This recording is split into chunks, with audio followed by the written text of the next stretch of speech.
colleagues on the panel will touch on, I think one of the big things that is sort of a base, a base assumption is that, you need accurate cost basis data.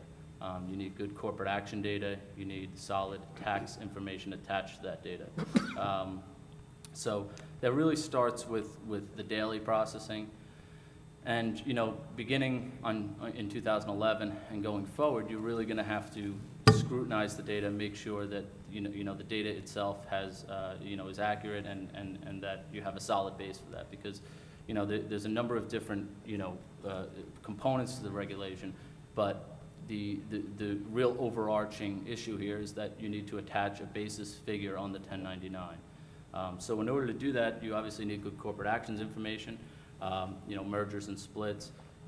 That gets taken a step further when you have to attach a tax consequence to that data. So, a split, for example, is very simple as long as you've captured the corporate action properly. A merger, a spin-off, some of the other corporate actions can get very complex. Some of you in the room might be familiar with, Berkshire Hathaway this year. There was Starwood's Hotels in the past. There's some very complex corporate actions that have complex tax consequences attached to it. It will be important with the regulation to make sure that that data is scrutinized. So whether you're collecting it yourself within the firm, or whether you're using a vendor, or whether you're using a vendor and then scrutinizing that data, it'll be important to make sure that the data itself is accurate and that you have a solid base going forward. Obviously, as it relates to a lot of the other issues that are part of the regulation, and it is very far-reaching, it's easy to get caught up in all those other things, and it's not to say you should not, but you shouldn't lose sight of the base idea that solid corporate actions and tax data is important. As a side to that, and I'll touch on this a little bit in my next slide, historical corporate actions is actually not part of the reg. It is a bit of an unintended consequence of the regulation. So I'll touch on that in a little bit, but the reason I have dividend reinvestments as a bullet under this is because it will be the type of information that starting in 2011, that the dividend information has to be solid as well. And the reason I'm touching on that is because a corporate action such as a split or a merger that you captured is generally a one-time thing, whereas dividend information, and especially some of your clients that are participating in DRIPs, dividend reinvestment programs, will be an ongoing process.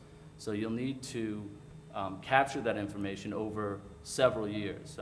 Just a quick example is if you bought it in 2011, you bought Disney and you participated in a DRIPs program and you sold it in 2016, that creates separate tax lots throughout. As you might have heard in some of the other presentations, you would be able to use an average cost accounting method to essentially simplify the DRIPs. But at a base level, you'll need to have a good grasp on the actual dividends that are taking place, and not only that, but the tax consequences of the dividends. So I think we all know dividends can be classified in different ways. They can be reclassified at the end of the years. Mutual fund dividends, for 2012, those types of things, returns of capital would be a real focus on cost basis, because rather than just income reporting, like capital gains and dividend income, you have return of capital, which actually reduces your basis. So if one of your clients is receiving dividends and there's a return of capital on that dividend, that would have to, reduce the basis. And so the actual data is obviously very important. And as part of that, there's sort of a challenge within the industry about data sourcing, and there's been a lot of discussions about the role of issuers in this. As it's currently set up, the issuers do supply cost basis information on corporate actions. The information is out there.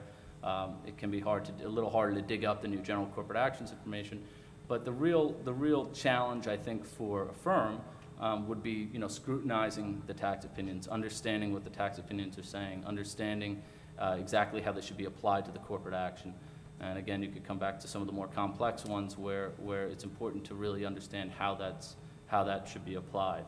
And so, with the issuers, there's it's not really realistic to expect them to be coming forth and doing anything other than what they're mandated to do currently, which is supply a tax opinion on a corporate action.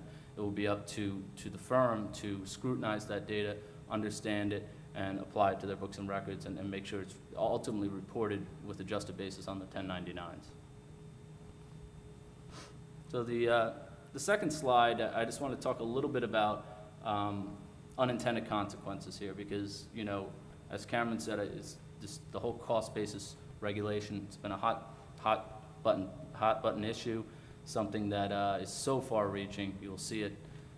You've seen presentations on it. I think a lot of people have been participating in a lot of the industry panels.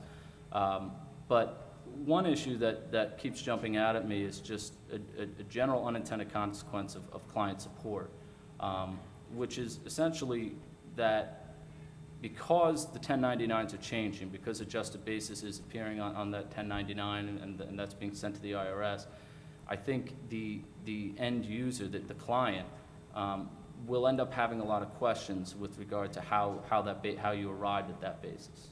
So when they're sitting down with their accountant, they're trying to understand why something they bought for $20 is now $10, and maybe they don't understand a basic simple principle like a 2-for-1 split. On a very complex level, you could have several mergers, dividend reinvestment programs with returns of capital. We could really go on and on with the complexity of some of the dividends and corporate actions.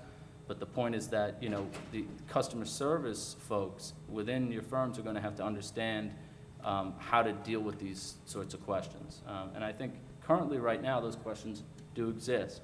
But with the regulations and the way some of the operating systems are changing, there'll have to be a real sort of, a real good level of knowledge from the customer service folks on how to answer those questions. And, that can manifest itself in a number of ways.